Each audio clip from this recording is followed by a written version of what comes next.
ഇന്ന് നമ്മുടെ മുഖ്യമന്ത്രി ചെറുതായിട്ടൊന്ന് സൂംബ ഡാൻസിൽ തട്ടി വീണ് കേട്ടോ. പക്ഷേ സൂംബ ഡാൻസിനെ പറ്റി മുഖ്യമന്ത്രിക്ക് കാര്യമായി അറിയാത്തത് കൊണ്ടാണെന്ന് തോന്നുന്നു പറഞ്ഞു വന്നപ്പോൾ ചെറുതായി ഒന്ന് പാളി. അതുകൊണ്ടല്ല ഞാൻ കൊളോക്കിലായിട്ട് പറഞ്ഞതാ. മുഖ്യമന്ത്രിയെ ഞങ്ങൾ കളിയാക്കിയതൊന്നുമല്ല കേട്ടോ. എന്റെ ഇല്ലാത്ത ബുദ്ധിയിൽ ഒരു ഐഡിയ തോന്നുന്നുണ്ട്. ഈ സ്ട്രെസ് ആകെ നീ കിട്ടാൻ പറ്റുന്ന ഒരു എക്സസൈസിലേക്ക് കടന്നൂടെ? എന്റെ പ്രവർത്തനത്തെ ജീവകാരുണ്യ പ്രവർത്തനം എന്ന് വേണമെങ്കിൽ വിശേഷിപ്പിക്കാം. എന്താ ഡാൻസിന്റെ ജിംബോ ഡാൻസ് അല്ലേ? നീ എന്ത് തേങ്ങയാണ് പറയുന്നേ? നന്നായിട്ട് അറിയായിരുന്നു ഈ ചൂടിയുടെ ഉള്ളിൽ നല്ല തൊണ്ടേക്കറി കുരുങ്ങി. ചോദിച്ച കേട്ടില്ലേ?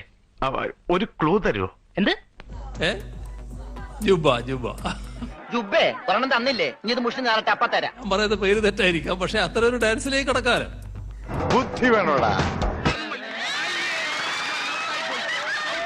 അത് നല്ല എക്സസൈസ് ആണല്ലോ. ഒന്ന് പഠിക്കേ, ബുദ്ധിമുട്ടില്ല, വളരെ എളുപ്പമാണ്. വിദ്യാഭ്യാസ മന്ത്രി അത് ശ്രദ്ധിക്കുക. അടുത്ത അധ്യയന വർഷ ആരംഭത്തിൽ തന്നെ ഇത് നമുക്കങ്ങ് നടപ്പാക്കിയാൽ എന്താണ്? ശരി മുതലാളി. ഈ കുട്ടിയുടെ സ്ട്രെസ് മുഴുവൻ അങ്ങ് പോകും. കൃത്യമായി സംഭാവന തന്നിട്ടില്ലെങ്കിൽ ഈ രാജ്യത്ത് ഒരു കുന്തവും നടപ്പിലാക്കാൻ കഴിയില്ലെന്ന് ഞാൻ ശക്തിയായി പ്രഖ്യാപിക്കുന്നു.